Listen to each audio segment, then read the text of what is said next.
ketika kita goes, apalagi dengan intensitas yang cukup tinggi, menemukan tanjakan, kadangkala para goeser lupa mengukur kemampuannya sehingga terjadi serangan jantung. Kadangkala ketika hal itu terjadi, kita tidak tahu bagaimana menanganinya. Oleh karena itu kegiatan ini kita lakukan, mengundang Coach Imran dan pernah disertifikasi untuk melakukan CPR. Jadi kita harapkan mudah-mudahan ada edukasi, ada pengetahuan dari teman-teman, utamanya para goeser yang ada di Makassar, dapat langsung melakukan tindakan.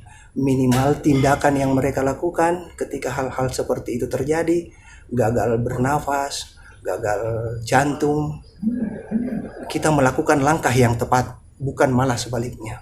Jadi saya kira itu latar belakang kenapa kegiatan ini kita anggap penting dan harus dilakukan. Siap. Bagi sesama pegawai kita berpotensi ya dengan kemampuan seperti ini, mungkin kita bisa menyelamatkan seorang sahabat kita yang dia juga adalah mungkin seorang anak dari orang tuanya, dia juga mungkin seorang suami dari istrinya atau seorang bapak dari anak-anaknya. Jadi saya rasa ini sangat-sangat penting sekali ya.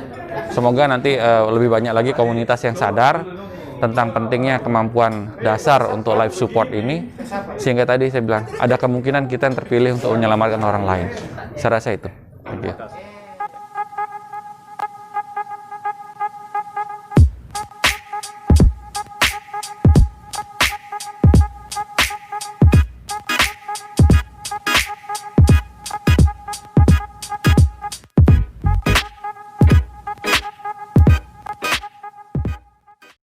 Yang pertama-tama, alhamdulillah puji dan syukur kita panjatkan kehadirat Allah Subhanahu wa taala.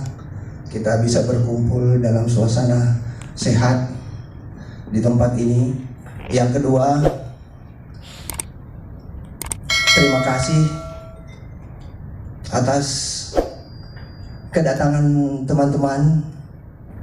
Kita menganggap kegiatan ini adalah kegiatan yang sangat bermanfaat, utamanya kita yang penghobi sepeda. Yang ketiga, terima kasih yang sebesar-besarnya dan penghargaan yang setinggi-tingginya kepada Om Wisnu Wijaya yang sudah memfasilitasi kita, dan alhamdulillah kegiatan ini bisa terlaksana malam ini. Dan terlebih lagi ucapan terima kasih dan penghargaan setinggi-tingginya kita berikan kepada Coach Imran. Coach yang dengan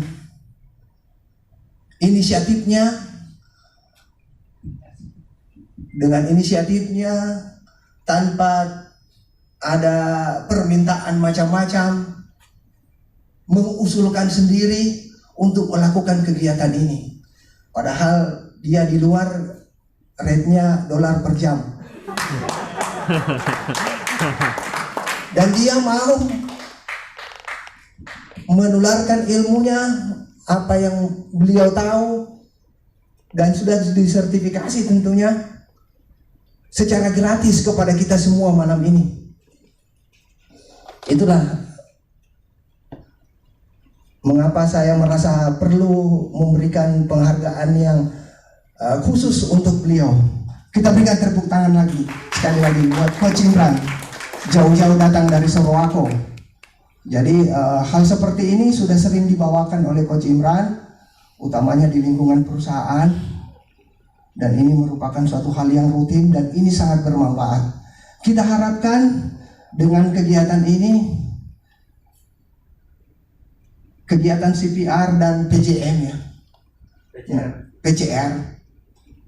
CPR, ada kardionya, ada resusitasinya. Jadi bagaimana kita bisa menolong secara benar orang-orang yang kebetulan satu komunitas dengan kita, goes bersama kita apabila menghadapi gagal napas.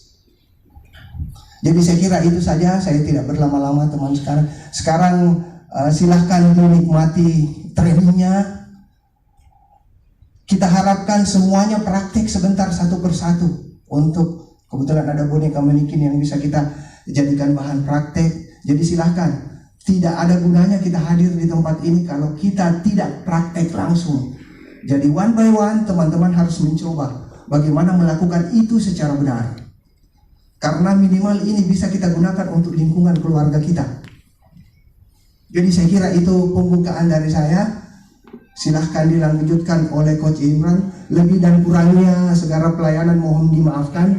Mudah-mudahan ini semua bisa bermanfaat buat diri kita dan komunitas kita. Terima kasih. Saya serahkan waktu dan tempat kepada Coach Imran untuk melanjutkan. Assalamualaikum warahmatullahi wabarakatuh. Terima kasih Om Alton. Jadi saya perkenalkan, nama saya Imran, bekerja di PT Vale baru 16 tahun lebih. Jadi hal ini yang selalu saya bawakan untuk training khususnya di internal PT Vale dan komunitas yang mengajukan untuk training first aid.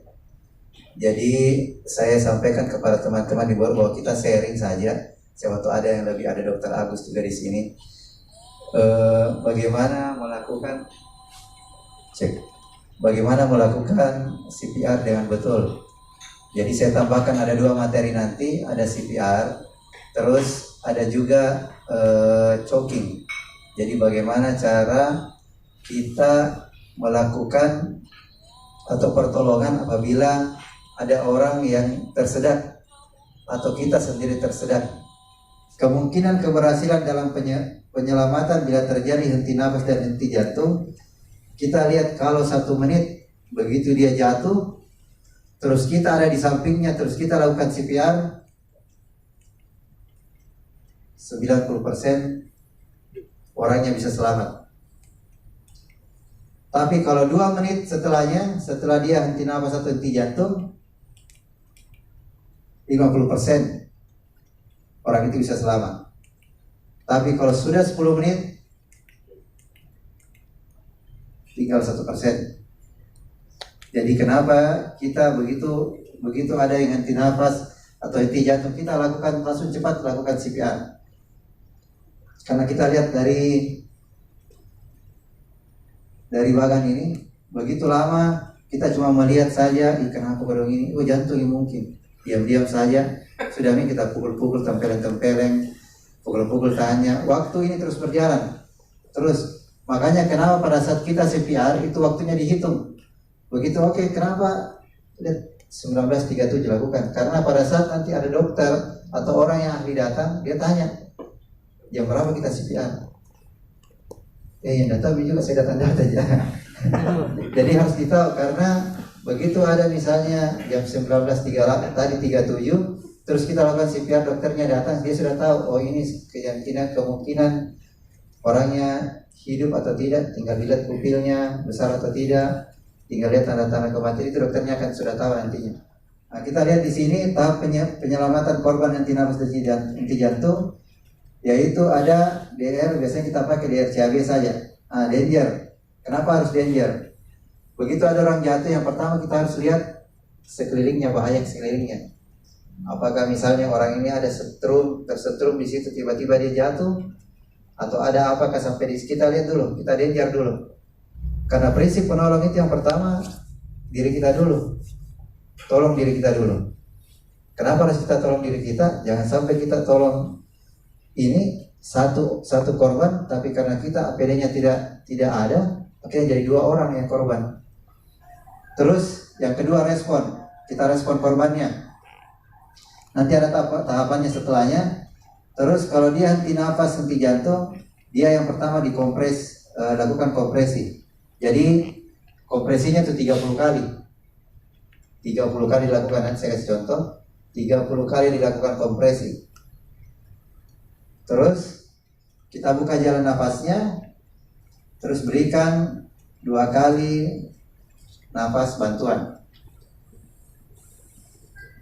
Nah, yang tadi saya katakan, aman diri dulu, gunakan alat pelindung diri, pastikan tidak ada luka terbuka saat menolong korban. Aman lingkungan, pastikan lingkungan aman saat menolong korban. Terus baru aman pasien. Baru setelah aman diri dan lingkungan, baru kita pastikan menolong korban, ditempatkan di tempat yang datar.